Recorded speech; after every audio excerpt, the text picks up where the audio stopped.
There's a viral video going on right now claiming that a hidden conspiracy is banning building homes out of Adobe brick, the sun-dried earth blocks that house humanity for 10,000 years. And it's intriguing because Adobe is one of the cheapest ways on earth to build a home, especially for millions of people who already own a little land with raw materials sitting right under their feet. The story goes that concrete and lumber industries, two of the most powerful building lobbies in America, spent decades quietly writing Adobe out of the rulebook to make it more expensive for ordinary people to build their homes with it, and that lawmakers and building officials followed along. Low-cost housing wasn't outcompeted then, it was legislated out of existence to protect somebody else's bottom line. But is any of this true? We went through dozens of documents, building codes going back to 1927, federal mortgage rules, industry lobbying records, the university study that allegedly proved this whole thing, and so much more. And what we found is actually stranger than the conspiracy itself. Some of these claims are absolutely true. Some are completely invented. And the real story, the one that matters if you were ever dreaming of building your own home, is hiding somewhere in the middle. Let's figure this out together then. I'm Ricky, and this is Tube of Da Vinci. This video is brought to you by Merlin AI. At the mound we call Jericho, people were living in round houses in sun-dried clay brick nearly 11,000 years ago, which puts earth construction ahead of writing, ahead of the wheel, and ahead of agriculture across most of the world. And it never stopped. In the Yemeni desert, Shibam holds roughly 500 mud brick tower houses of 5 to 11 stories, standing since 1533, which is why they call it the Manhattan in the desert. In Mali, the Great Mosque of Djenné is the largest mud brick building on earth, replastered by hand every year by the entire town. And Taos Pueblo in New Mexico has been continuously inhabited for over 1,000 years, lived in long before the Spanish arrived in 1540, still recoated with fresh adobe plaster by the community every year. Notice the pattern? Because these buildings don't survive by being untouchable. They survive because people keep remudding them. Then there's the physics, which is where Adobe stops being quaint and gets genuinely clever. The way we grade a wall in this country is R value. Its resistance to heat flowing through it. Higher is better. And by the number, Adobe looks terrible. 10 inches of Adobe comes in around R4, while the wall of a house in a cold climate is built to R20 or more. On paper then, Adobe doesn't look very promising. But R value is measuring the wrong thing, because it's a steady state number. It assumes the temperature outside is fixed and never moves. Hold one side of a wall at 100 degrees forever, and yes, Adobe bleeds heat.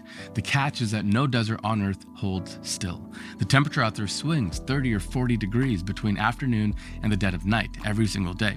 And the moment the temperature starts moving, a heavy wall does two things a lightweight insulated wall simply cannot. The first is that it flattens the swing. Earth doesn't resist heat so much as swallow it, because it can store an enormous amount of thermal energy in its own mass. So the brutal swings outside get soaked up and smeared out. And what reaches the inside is a fraction of it, often cut to about a third or less. Engineers call that the decrement factor, and it's why a mud house sits at a mild, boring temperature while the desert outside is scorching. The second is that it runs late, because the heat has to charge its way through the full thickness of the wall. It doesn't reach the inside until hours after it's landed on the outside. Mary Hardin, a University of Arizona professor who spent decades wiring up earthen houses, clocks it at roughly 1 inch per hour. So the sun that beats on a 18-inch wall at noon doesn't arrive indoors until deep in the night, most of a day later, by which point the desert has flipped cold and that thermal warmth is suddenly exactly what you want. But before we get into that, let me tell you about our sponsor this week, Merlin AI, an exciting new all-in-one AI tool. And right now they're offering our audience an amazing limited time offer. I use multiple AI tools because they're all good at different things, but it does get expensive, and bouncing between different tools can be cumbersome. Merlin AI puts ChatGPT, Claude, Gemini, and more in one place so I can pick the best one for the moment, whether I'm coding, researching for topics, or brainstorming ideas. Check this out. I can click the Merlin AI extension, chat with the webpage to summarize what I'm reading, and pull out the important parts, and I even have my choice of models right at my fingertips. If I need to go deeper, I turn on deep research, and it builds a clean, structured report from various sources. Merlin AI even has quick modes for web, academic, and Reddit search. If you paid separately, ChatGPT, Claude, and Gemini are all $20 each, and that adds up fast. Merlin AI is cheaper because they buy AI API access in bulk, passing the savings on to you. Merlin Pro isn't just 6 subscriptions in one, it gets the best results from each of the model's combined efforts. Here is the discount. Click on the pricing page and click on the annual plan. It'll take you to the Stripe checkout page, and then apply our special coupon. And the total drops to just $96 for the year, about $8 a month. I'm not sure how long this deal will be available, so be sure to jump on it if you're interested and get started with a better AI workflow today. Huge thanks to Merlin AI and you. Now back to the show. The single property doing all of this is thermal diffusivity, how fast a temperature change can travel through a material, which is a material's conductivity divided by how much heat it can store. Adobe conducts heat only modestly, but stores a ton of it, so that ratio is tiny, and heat doesn't flow through the Adobe so much as crawl. Now, to be fair, none of this is unique to Adobe. Any heavy wall does it. Poured concrete, fired brick, stone, they all have mass and they all put in the same trick. So then what's special about Adobe is that it delivers all that mass for almost no money and almost no energy. And keep that word diffusivity in mind, because the exact same physics is the reason Adobe fails badly across half the country. We'll get into that. The one thing about Adobe that bears repeating is how cheap it is to make. A fired brick needs a kiln, and a kiln has to burn something, while an Adobe brick is mixed, poured into a wooden form, and left in the sun for 2 to 4 weeks. Published comparisons of that energy gap run from around 7 to 1 to 100 to 1, and the commonly quoted 15 to 1 sits somewhere there in the middle, 1/15 of the energy needed per brick. So if you have clay soil around you, like we do, it's nearly free. It lasts a millennium with maintenance and flattens a desert's swing of energy for free. So then why isn't it everywhere? And the answer out there is that some ominous dark figure or force made sure that it wouldn't be. The accusation is specific. In 1970, the Uniform Building Code, the model rulebook American cities adopt, supposedly gained Chapter 24A, a section written by the cement industry that forced 3 to 5% Portland cement into every Adobe brick and priced ordinary people out of building with dirt. So we went and read them all. And scans of 11 editions of the Uniform Building Code sit on the Internet Archive right now. And going back to the first one published in October 1927 by the Pacific Coast Building Officials Conference. The viral version is right about the first one. The word Adobe doesn't appear in it anywhere. But it's also where you find what the conspiracy version skips, because the 1927 code contains section 302, an alternate materials clause letting a builder bring in unlisted materials to the building official, proving that it worked to get it approved, with the right to appeal if they said no. That escape hatch never closed. It's section 104.11 today. Adobe wasn't forbidden, it was unlisted. And the gap between unlisted and forbidden is this whole conspiracy theory. Adobe entered the code in 1943 as section 2411, masonry of unburned clay units, and what it required was modest. A list of material tests plus 3 structural limits, which leaves chapter 24A, which doesn't exist. The only 24A anywhere in the Uniform Building Code is Table 24A, the mortar proportions table. And that leaves the cement mandate, where the actual text says the stabilizer may be emulsified asphalt, Portland cement, or other approved materials in amounts sufficient to provide the required resistance to absorption. A performance test with no percentage in any edition we could read from 1927 through 1964. And by 1964, that clause read simply, the stabilizing agent shall be emulsified asphalt.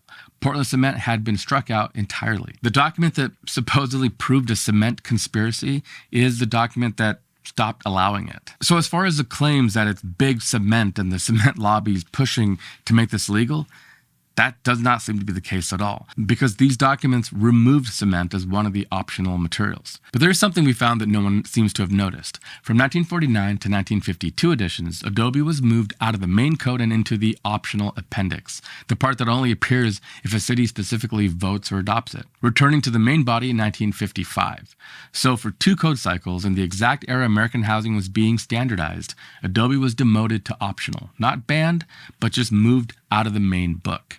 Then there's the money, where the conspiracy theory really gets its legs. Congress created the Federal Housing Administration in 1934 and let it write its own property standards. So the rules deciding which houses got a federally backed mortgage were written by an agency not voted on by Congress. So that part is true. The rule everyone cites is FHA section 2.013b. So we pulled the actual rule books from Illinois in 1947, Florida from 1954, and the underwriting manual from 1936 to 1938.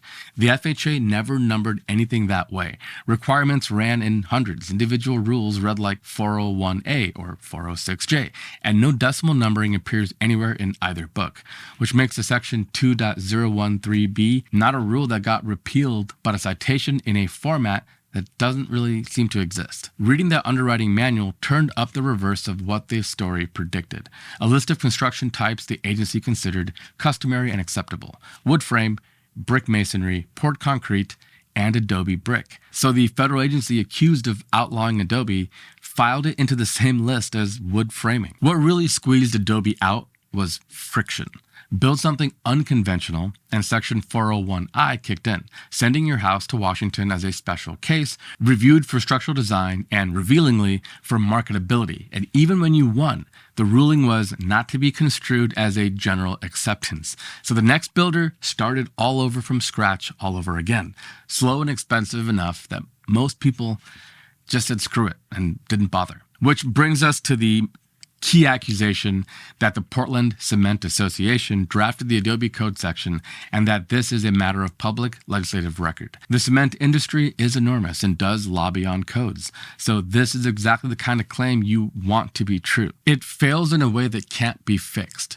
The Uniform Building Code was written by a private nonprofit, and a model code isn't law. It's a copyrighted document that binds you only once your city adopts it.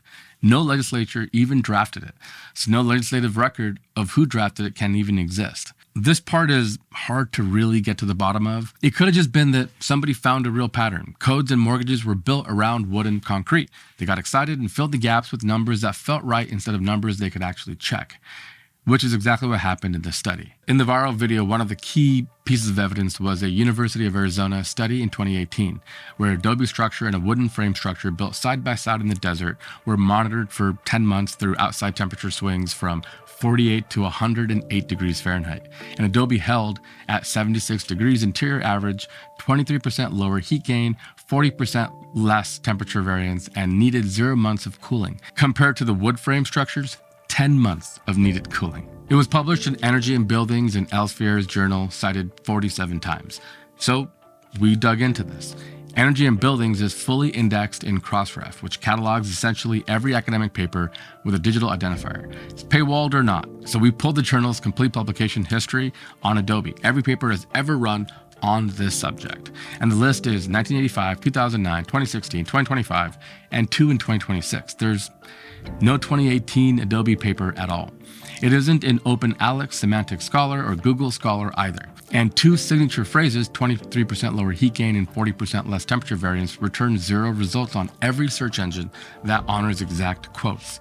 These sentences appear nowhere on the indexed internet that I could find, at least, except in that video. And I find this hard to believe because a paper cited 47 times probably should exist somewhere. And so during the process of investigating for this video, I quickly realized there's kind of 2 parts to this. I tried really hard to track down every key paper and finding, and some of them I just could not find, which is odd because, the internet is pretty good at that. But then there's also the claims and the benefits and actual physics of Adobe building itself. A Sardinian team calculated using the international standard method that Adobe walls between 30 and 40 centimeters thick delay the outdoor heat wave by 11 to 15 hours, almost exactly that 1 inch per hour rule that we mentioned before. Then they monitored a real house through summer with no air conditioning at all and published the comfort analysis in Energy and Buildings. So Adobe papers do appear in that journal, just not that particular paper cited in the video.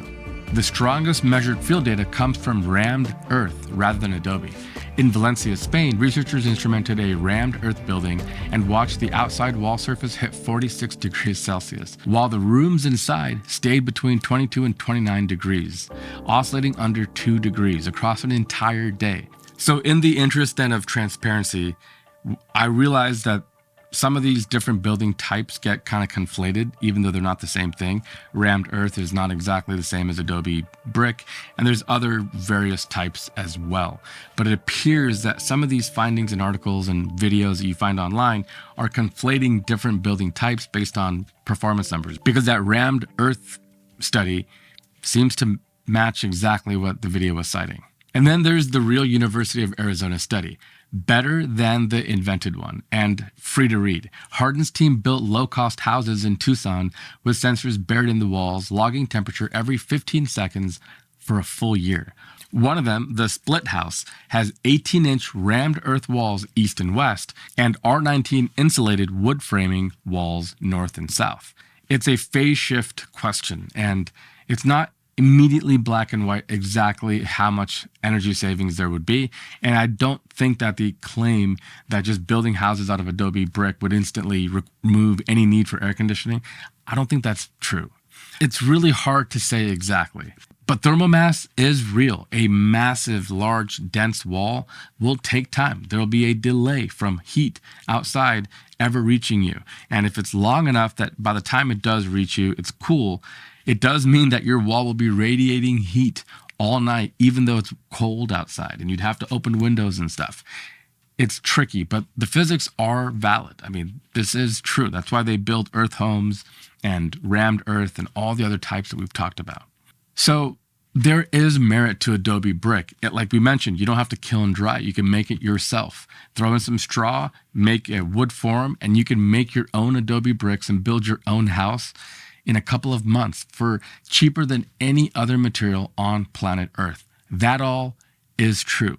So then what is it? Why aren't we building more with Adobe? Well, now this one is complicated because I think it comes down to why building codes exist in the first place. In earthquake-prone, seismically active regions, Adobe does have some challenges. That same mass that is great at absorbing heat also means that all that mass has to cope with the acceleration of any sort of shifting from the earth. Adobe walls are massive, so they generate enormous forces, and the material is strong when you crush it, but weak when you pull it apart, with a tensile strength that's only a small fraction of its compressive strength, very similar to most brick and concrete. And then there's shear and sideways loading that happens as well. That sideways shaking loads the wall out of its own plane and bends it. And bending stretches one face, so the wall cracks in tension. And because Earth is brittle, it doesn't flex and absorb the energy the way steel does. It just lets go all at once, at a lean of well under 1%. The wall split at the corners, topple outward, and the heavy roof drops. In Bam, Iran in 2003, a modest magnitude 6.6 earthquake damaged or destroyed around 95% of the city, killing somewhere between 26,000 and 34,000 people, with collapsing earthen walls being the primary cause. Guatemala in 1976, a magnitude 7.5 earthquake at 3 in the morning caused the death of about 23,000 people. Adobe homes, again, failing in the middle of the night. But the engineering conclusion isn't ban Earth. It's give the wall the one thing it lacks, which is tension. At the Pontifical Catholic University in Peru, researchers wrapped Adobe walls in a geogrid mesh that holds the cracked pieces together and ties the whole house into one connected box. And on a full-scale shake table, those walls were battered, but collapse was avoided even during very strong shaking. Tie the walls, anchor the roof, wrap the mesh. It's solvable and cheap. The second is weather, and it comes for Adobe from both directions. Everyone celebrates that earth walls breathe, and that's true, but the same material is defenseless against liquid water. National Park Service rainfall testing found erosion climbing sharply with storm intensity. A single 30-minute, once-in-a-century downpour stripped 5.6% of the wall material away. Cold is the second half. And this one's important.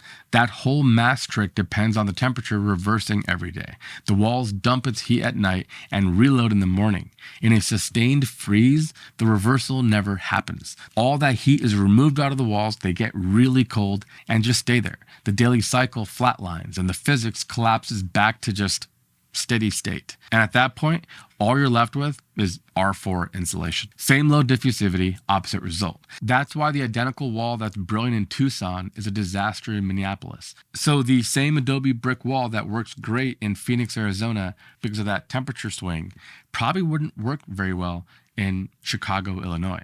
The third thing is that you can't really make tall buildings with Adobe brick. A modern Adobe brick has to test to 300 pounds per square inch in a lab press to qualify, which sounds good, but the code only lets you design to 30 pounds per square inch of actual load, a tenfold safety knockdown for the variability of handmade earth. You don't know exactly how people are building these bricks. At 30 psi of allowable stress, the wall's own weight eats into its strength budget really quickly, which is why unburnt clay has been capped at 1 story back in 1943, and why earth stays fundamentally low rise. In Shabam, they got 11-story buildings out of mud, but those towers went up in 1533, and they've rebuilt them constantly, and there wasn't a building code in sight. So you're not going to see Adobe-built 5-story apartment buildings in dense city centers because it probably just wouldn't work there. And then the fourth kind of flies in the face of Adobe buildings benefits entirely, which is price. The dirt is free, but the house is not. Contractor built Adobe runs between $150 to $300 per square foot. Compare that to the $100 to $250 for conventional custom construction. So a finished 1,500 square foot Adobe home lands around $225,000 to $450,000. But this one deserves a caveat, because if you're a DIY person and you take the time, you make the forms and you build the house yourself and you do all the work, Adobe is really cheap. But if you're going to go pay a contractor, just like anything else you'd pay a contractor for, a lot of those benefits, especially economic benefits, go out the window. And Hardin had one more test. Alongside the rammed earth split house, she built the Armadillo house. Conventional, super insulated with an R42 roof and R28 walls. And it came in at 60 to 62% of the Tucson average against the rammed earth house's 57 to 65. So that means that building homes with Adobe brick is competitive with the best building methods that we have. And then there is one more barrier, and it's not physical. A University of Arizona senior capstone interviewed Tucson homeowners, realtors, and builders and found people called Adobe dirty, weak, and impoverished way of building. Then every one of them wanted to learn more once they actually talked about it. Meanwhile, Adobe homes in that same city were listed at $269,000 to $1.6 million, and one of the national registers at 6.5. So then building homes with Adobe has a stigma, like a lot of things do. Like, for example, I've been looking into things like poor man's fiberglass, which is this glue and canvas setup, which is a cheaper way to build fiberglass. But in people's minds, it's really hard to get over the fact that you're somehow building something different. But that is stigma, and that is a barrier that we can overcome. We just had a huge tragedy and disaster with some of the earthquakes in Venezuela, and it's a reminder that building codes do matter. I know it's tempting to think that there's reasons why your HOA or the government doesn't let you do certain things, and there is probably some nonsense and things we could clean up there, but building codes do matter. Countries that take building codes really seriously, like Japan, for example, or the US or Europe, have buildings that last through earthquakes, whereas in other areas, just one border across potentially, you can have complete devastation. And it's because of how buildings are built. Like all the stories that I do on things like this, there are some parts that are true. Like there are some parts to this story that are in fact true, but there's so much more to it. We didn't even touch on the fact that you have to continually take care of the outer walls. If you build a wood and insulation foundation house with stucco siding, that'll last 50 years with pretty much no maintenance. The same just can't be said for Adobe. So there's pros and cons like everything in all of engineering. And this story really is no different. But I do still really love Adobe brick buildings. If I had like 100 acres somewhere far away, right? That's where this really does make sense. If you have a lot of land, you're not in a big city, I do believe you should have the right to build with Adobe. And we should remove the rules to make it easier to do so. But in big cities where land is very, very small, it probably won't make a ton of sense. But what do you think? How interested would you be in living in or buying a house that was made with Adobe brick? Would you trust the process? Is it too one-off and not exact, coming out of a factory line? Sound off in the comments below. All right, that is a quick look at the truth behind some of the facts and figures of building with Adobe. You thought that was cool? We really hope you hit that subscribe button. Only about a third of you who watch our videos are subscribed. It's a really quick fix. It costs you nothing. It would really help us to reach more people and to reach you more universally throughout the weeks here. And until next week, I'm Ricky Da Vinci. Thank you so much for watching.